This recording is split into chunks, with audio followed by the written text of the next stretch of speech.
Atrocity upon the minority communities belonging to Sindh in Pakistan gets severe by the day. These people find themselves at the receiving end of abductions and forceful conversions, even after unaccountable protests by the locals to make their voices be heard and exiled Sindhis demanding intervention from the United Nations. The condition of the minorities in Sindh does not seem to improve anytime soon. The recent case of Radha Meghwar, a 13-year-old Hindu girl, has yet again brought this matter to the center stage. But still the country is not realizing the dire consequences it could face in response. We have a report.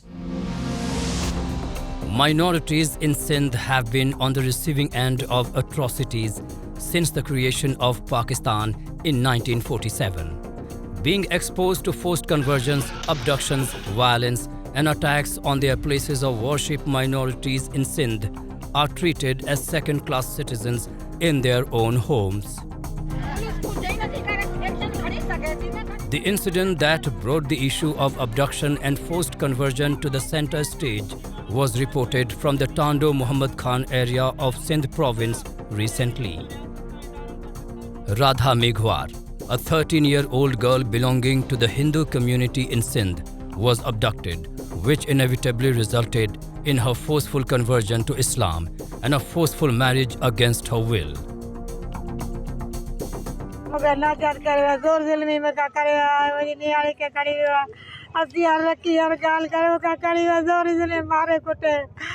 गरीब चाहती करे मुझे मदद करे मुझे मदद करे गरीब वाली मुझे मदद करे यार पुलिस यारी बाबा ने सुनी करे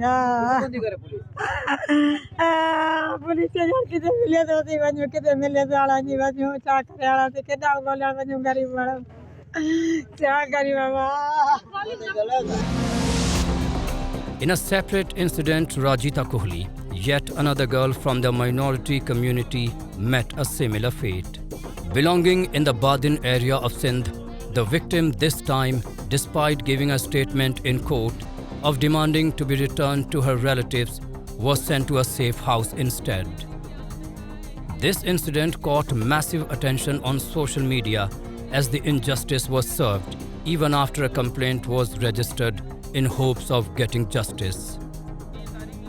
Rajita's case and the associated verdict of the Pakistani court have yet again proved that the regime itself is involved in the strategic suppression of minorities in Sindh.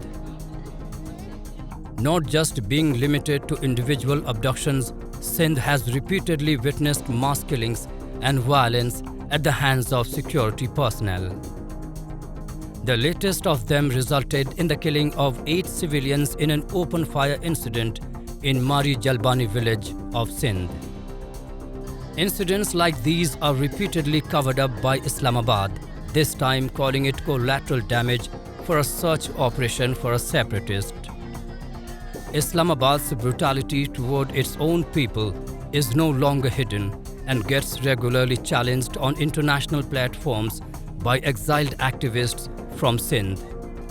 Lakhu Luhana, the Secretary General of the World Sindh Congress, in the recent session of the United Nations Human Rights Council at Geneva, made the voice of his people be heard.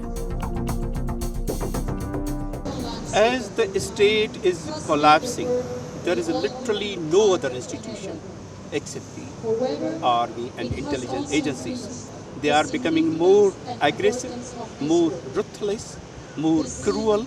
So the human rights situation on every front is worsening. Now the state is sponsoring the bandit gangs, and they come, they kidnap people, and even when the ransom is given, they're not releasing them. And these, you'll be surprised, these gangs, they come on social media and they chant Army Zindabad. So just imagine who's behind that. They are taking our life, because land is our life. They decided they will take 1.3 million acres of land for carpet farming. So Sindhi people are dying, literally, of hunger, of malnutrition, of poverty. Recently there were floods that are completely abundant. So it is really worst situation, And as a rogue state, they are not ready to listen. They don't care. They don't bother. Suppression, marginalization, and mass violence, minorities in Sindh have borne the brunt of Islamabad's cruelty. However, the country fails to realize that prolonged suppression over time can turn into a revolt that, at the time of crisis, which Pakistan currently is going through, can cause a total collapse of Islamabad as we know it.